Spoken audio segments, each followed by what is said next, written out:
Alors que je m'affairais à plier le linge, mon téléphone s'est mis à vibrer. Un numéro mystérieux. D'ordinaire, je décline toute réponse, mais une force mystérieuse m'a incité à saisir l'appel. « Bonjour » murmurai-je, légèrement incertaine. « Bonjour, pourrais-je m'entretenir avec Madame Jenkins ?» s'enquit une voix grave et empreinte de professionnalisme. « Assurément, c'est ma personne qui vous répond », répliquai-je en redressant quelque peu ma posture. « Je me nomme Ryan Matthews, le gestionnaire de votre bureau chez Brookfield Innovation. J'espère que je ne vous importune point. » « Assurément pas, absolument pas. Comment se porte Jake ? » « Assurément, il se porte bien, point de souci à vous faire, » me tranquillisa-t-il. En vérité, j'aspirais à pouvoir échanger en tête-à-tête avec vous. Il m'est venu à l'esprit une idée peu commune. Et si nous nous retrouvions pour échanger quelques mots ? Je souhaiterais évoquer un sujet relatif à votre fils. Rien de bien méchant, je vous l'assure. Je pesais le pour et le contre, tiraillé par le doute. Bon, très bien, où et quand ? Je me trouvais à quelques rues de la société où officiait Jake. Durant toute la nuit, je me suis interrogé sur la nature de cette rencontre. Récemment, Jake n'avait point proféré d'étrangeté concernant son labeur. En vérité, il semblait même plus vibrant que d'ordinaire. Cependant, mon inquiétude persistait, insaisissable. Je l'interrogeais même sur d'éventuels événements survenus. « Non, mère. »« Ça roule, tout baigne, » lança Jake d'un air décontracté. « Il se pourrait bien qu'ils aient simplement l'intention de t'inviter à une cérémonie de récompense. Je suis plongé dans un projet d'envergure en ce moment, et Ryan semble plutôt impressionné. » Le jour suivant, je choisis des vêtements avec un brin de plus de soin que de coutume. Il émanait de la voix de Ryan Matthews une certaine prestance, une autorité indéniable. Dès mon entrée au café, mon regard s'est posé sur lui instantanément. Il était là, installé près de la fenêtre, revêtu d'un blazer gris sur une chemise cintrée, sirotant ce qui semblait être un café noir. Il se leva à mon approche, m'offrant un sourire d'une chaleur surprenante. « Madame Jenkins ?» interrogea-t-il en me tendant la main. « Assurément, et je vous prie de m'appeler Laura, » répliquai-je en lui offrant une étreinte. Nous nous sommes installés et il alla droit au fait. « Je vais vous dire la vérité, Laura. Votre enfant se distingue comme l'un des jeunes talents les plus prometteurs que j'ai croisés depuis bien des années.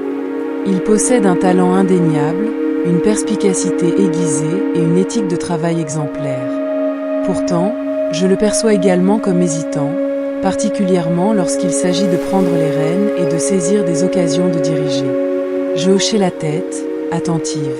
« J'estime qu'il nourrit des incertitudes à son propre sujet, » continua Ryan. « Selon ma compréhension, il a dû croître à la hâte, endosser des charges que la plupart des jeunes de son âge n'ont point à porter. » Mes prunelles s'adoucirent.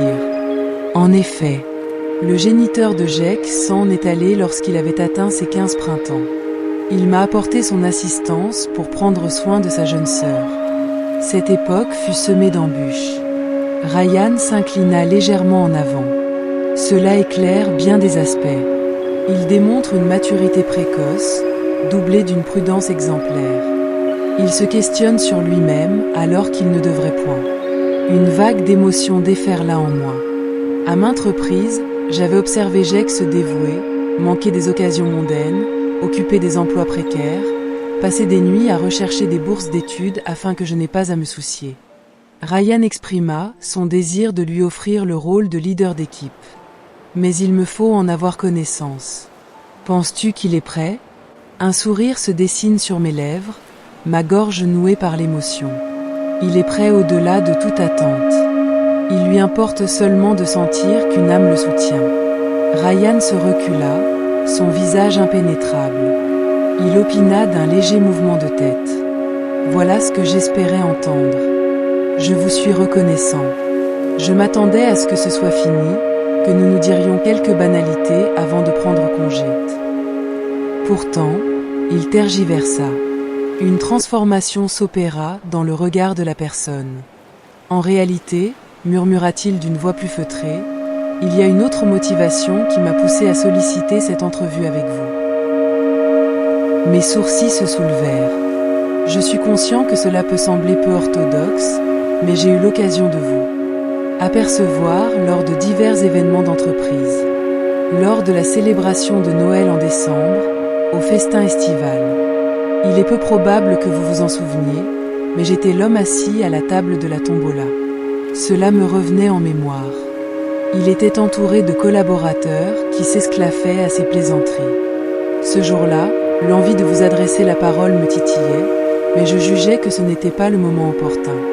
J'imagine que je m'expose à un certain danger en ce jour. Je me trouvais perplexe quant à ses intentions. Je suis impressionné par votre prestance, Laura. Tu es calme, perspicace, pleine de bonté.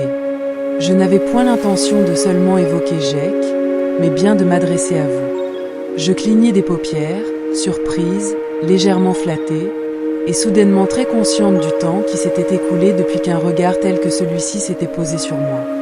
Je n'énonce point ceci dans le but de vous troubler, poursuivit-il. Si cela vous importune, je me retirerai. Pourtant, je ne pouvais m'empêcher de me questionner sur votre éventuelle disponibilité pour partager un dîner en toute décontraction. Deux individus mûrs qui font connaissance. L'espace d'un battement, mes mots se figèrent. Mon esprit était en pleine effervescence. Quelle serait l'opinion de Jake? Que diable étais-je en train de faire? Pourtant, une autre facette de mon être, longtemps ignorée, se trouvait secrètement et irrésistiblement attirée.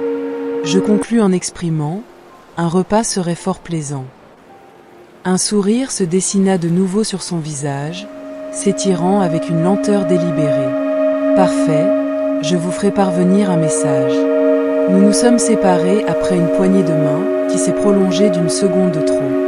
En regagnant mon domicile, je ne pouvais m'empêcher de jeter des coups d'œil à mon téléphone, tel un adolescent guettant un message. Quand enfin il a frémi, un sourire m'a échappé. Jake demeurait dans l'ignorance totale, et je n'ai point jugé bon de lui révéler sur le champ. Je me suis murmuré, explorons d'abord où cela nous mène. Dans les semaines qui ont suivi, Ryan et moi avons partagé des dîners, savouré des cafés, et même flâné paisiblement dans le parc. Il se distinguait par son attention, son humour et son respect. Jamais il ne s'est aventuré au-delà des limites. Nous avons échangé sur une multitude de sujets, la parentalité, la carrière, les regrets, les livres, la musique. Cela faisait des lustres que je n'avais pas échangé ainsi. Pourtant, Jake demeurait l'éléphant dans la pièce. Je pressentais qu'il me faudrait un jour lui révéler la vérité. Et lorsque je m'y suis attelé, ce fut l'une des conversations les plus ardues depuis un bon moment. « Jake, lui confiai-je un soir après le repas, j'ai quelque chose à te révéler. » Il releva les yeux de son écran, une expression d'inquiétude sur le visage. « Il est question de ton supérieur, Ryan. » Son langage se modifia instantanément. « Bon, dis-moi, quel est le souci ?» Je m'emplis les poumons d'une grande bouffée d'air. On se croise de façon décontractée depuis quelques semaines. Il cligna des paupières, ébahi. « Attends, tu fréquentes mon supérieur hiérarchique ?» Je hochai la tête, me préparant au pire. Tout d'abord, il demeura silencieux. Puis, dans un silence prolongé, il laissa échapper un demi-sourire. Je n'avais point anticipé pareille chose. « Es-tu en colère ? » Franchement, je n'ai pas encore pris ma décision. Cela est singulier.